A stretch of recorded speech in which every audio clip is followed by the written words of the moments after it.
Hey guys, it's Ayaz here, and today I'm going to share with you the do's and don'ts when you're doing Shopify dropshipping and Facebook ads.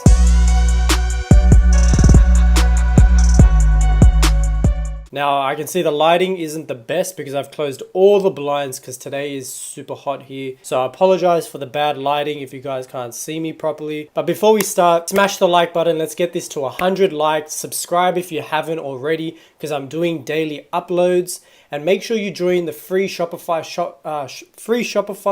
six-figure wizardry Facebook group. There's a link down in the description below. Join that and connect with me and connect with other dropshippers. All right, so the first do is make sure your campaigns are on the right objective.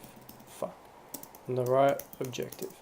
Now, what I mean by this is if you want engagement, if you want likes, comments, shares, use the engagement objective. If you want add to carts, use conversions and optimize for add to carts. If you want purchases, go use the conversions and then select the purchase pixel objective. So what I see a lot of people doing is they try to do too many objectives trying to figure out which one's going to work. What are you trying to achieve from your ad? What is the sole purpose? Every single ad, every single thing that you run on Facebook needs to have a strategy behind it. So what are you trying to achieve? Are you just trying to get direct purchases? Then go straight for purchases. If your pixel isn't strong enough, you can test out purchases, but you can also test out add to cart and build it that way. So what are you trying to achieve? Are you trying to get the engagement, the social proof first, and then that way you'll be running post engagement ads, or do you want to run them both at the same time? So have a strategy behind the actual campaign or the objective that you're trying to gain from running that ad. Okay, so don't target super broad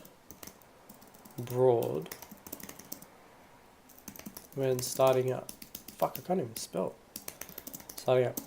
So you can target super broad. So I'm not limiting you guys to not use super broad targeting like 10 million, 8 million, things like that. But the likelihood of it succeeding is very low unless your product is very general and it kind of makes sense to go super broad, and maybe flex targeting, which is narrowing down with two big interests. You can try that way. But don't go super broad straight off the bat, because what's going to happen is your pixel doesn't know who to go for right now. So if you've never been in that niche before, it's going to be kind of hard for your pixel to find the buyers straight off the bat. So it's going to have to spend a lot of money to find data in order to find the right buyers. So what you're going to do is you're going to do a smaller audience, or maybe up to 1 million. I go, if I've never been in the niche before, I'll stick between 1 and 3 million, simply because I want something that's big but not too big where the pixel isn't able to work. So what I've noticed is the bigger the audience, the better the CPMs are going to be. So if you don't know what CPMs are, CPM is basically for every 1,000 impressions that you get, that's the amount that you're going to pay. So if your CPM price is $10, it means for every 1,000 people that your ad is shown to, it's going to charge you $10. So you want to make sure that your CPM is low, your cost per click is low, in order to get the most out of the money that you're spending.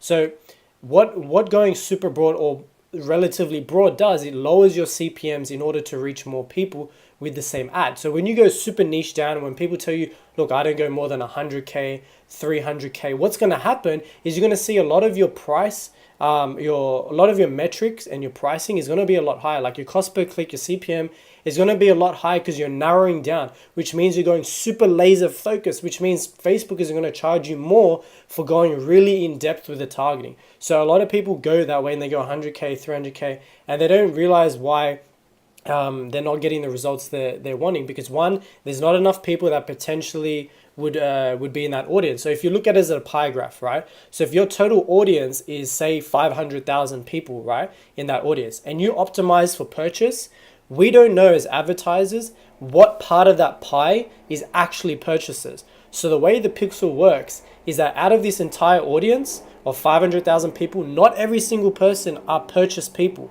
right? So let's say only 10% of those people, say 50,000 people, is actually buyers, right? I'm pretty sure that's 10%. Yeah, it's 10% of 500,000, right? So if those 50,000 people are only purchasers, that means you're not even reaching the other part of the audience, or the remaining part of the audience. You're only going for purchase, which is why you want to later on go for add to cart and view content to be able to touch another audience once your pixel is stronger. So think about your total audience as a pie graph, where when you're using a certain objective, such as purchases, you're only going to hit a certain part of that audience. And that's why over time, when you keep hitting the same audience and your ads start to increase in price, it's because it's running out of the amount of people you can show the ad to. So to give this don't in a summary, basically don't go super broad, but don't go super micro either. Stay in between the sweet spot in between 10 million and lower than 5 million and 1 million. I don't go below 1 million because I don't feel like I can scale in that audience there. There's not going to be enough people, like I said, in that pie graph of purchase people or add to cart people that I'm going for. So being above 1 million gives you that leverage to be able to target more people in that audience that are just buyers. Because we looking inside the audience, we cannot see what part of that audience is actually buyers. Okay, so do test more than 2 assets or audiences with a product. So what I've seen people that I've taught in the past is they don't test enough audiences with a product. So let me give you an example. I had a 6-figure product that I had found, which I launched in, I think it was, I'm going to say June of this year. June? Yeah, so June this year. I think the first or second week of June, right? I tested in the beginning, the first day, I tested 5 audiences, right? And none of those audiences except for one actually got a sale. Now, in some cases, more than likely, the first 2 audiences that you pick, or even 5 audiences, aren't going to work.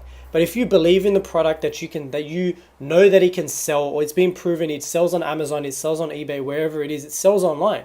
So there's clearly a market for it, which means there are people there that are willing to buy. It's just about matching that product with the right audience. So what I've seen in the past is a lot of people just test a couple audiences and then they're done and then they move on to the next thing. Why would you move on to the next product, killing yourself, killing your money, killing your budget, when you could spend a little bit more money into a product? So with the product that made me 6 figures, if I had just stopped at 5 audiences, I would have missed out on 6 figures. So I tested the next day another 4 audiences, and out of those 4, only 1 more worked. Then I tested another 4 audiences the following day, and 2 more of those worked. So now I had 4 running out of probably 15, right? So you just need to make sure that you're testing more audiences when you see that something is slightly working. If you've tested like 6, 7, 8 audiences and it's just not selling, or you're not getting the clicks or the add to carts, there's 2 things there. You're either not targeting the right people or the product is shit. So you got to make sure that you have a good product first before you do something like this. So don't test like 10, 15 different audiences because you think the product is going to sell. You need to back it up with something. You can't just think that, oh yeah, it might sell, right? It needs to have some sort of proof somewhere on the internet that it's being able to be sold. Okay, another do is make sure your image or video is clear and eye-catching. Man, I can't type shit. Okay, so you want to make sure, because think of Facebook like a social platform. It is a social platform, right? So just make sure that what you're doing is you're trying to stop people from scrolling. So if you don't have an eye-catching video or a clear video that really shows off or catches people to stop scrolling, people are going to go straight past your ad completely and not even know it exists. So make sure your image and your video is clear. It has, if it's a video, make sure it's a good thumbnail, because the thumbnail is what's going to bring people into the video. So make sure it's eye-catching, have some color or something on there. Okay, so another don't is don't have a 3-page essay in your ad copy, right? So I've seen people try to explain the entire benefit and features of the product in the ad. First of all, your image in your video needs to bring that message across.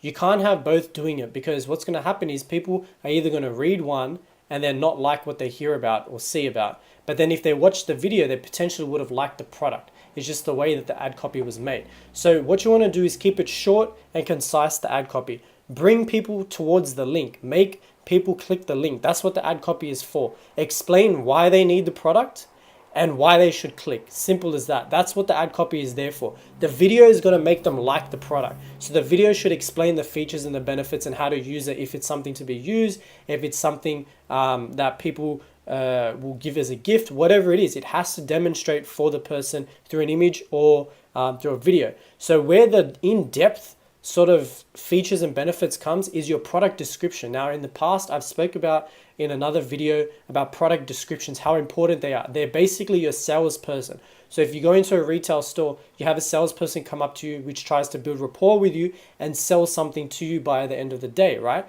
So it's the same thing with your product description. You're trying to sell the person through your description. You don't need to sell them straight away on your ad. You just need to intrigue them for them to spark an interest to click. Then once they click, not only do you have the retargeting now because they've clicked into your ad where you can bring them back later on and they can see future ads from you, you're able to actually entice them to buy with scarcity, with your salesperson with you, which is your product description. So leave that for your store to convert the person. Okay, so another is test multiple products at a time. So what a lot of people do that I've seen is they don't test enough products. They feel like that, oh yeah, I've got 1, 2, 3 of these products that I know is going to kill it. It's going to kill it. I get the right audience, I'm going to do it. That can happen, right? But more than likely, it's not going to. So what you want to do is make sure every single day you're launching products, right? You got to make sure that you're doing this. It's just a numbers game. The more products you launch, the quicker you're going to find a winner. The less products you launch, the longer it's going to take to find a winner. It's as simple as that. Like, that's just how this business model is. If you have a brand, you need to work on your branding. That's just the difference there. So this is more of a product launch model. So you want to be launching products all the time and make sure that you're launching products. So I hope this gave some insight to you guys on what to and not to do on Facebook advertising and how to approach the platform. Make sure you like this video. Let's get this to 100 likes. Make sure you subscribe if you haven't already, because I'm posting videos daily. Make sure you join the free Shopify 6-figure wizardry Facebook group. There's a link down in the description below for it. It's free. Connect with other dropshippers, connect with me. And if you haven't started your Shopify store yet, I don't know why you keep watching videos and you find there's some secret coming. All the secrets are out there. Now it's just about taking action. So there's a link down below for a 14-day free trial. It's absolutely free. You don't have to pay anything. Just set up your store. I have a video on how to set up your store, how to run your first ads, how to do product research. So watch them and you can literally start making money in the next 5 days. So there's a link down below. Click that link and start your store today. Also, follow me on Instagram. It's at Ayaz. I've been running some ads. I've been running some few things. If you guys have seen it, connect with me, DM me, let me know that you're from YouTube. I want to see how many of you guys are coming there, connecting with me. I'll answer all of your questions there. I reply to pretty much everyone. So just make sure that you follow me at Ayazdar, Ayazzdar, and I'll see you guys in the next video.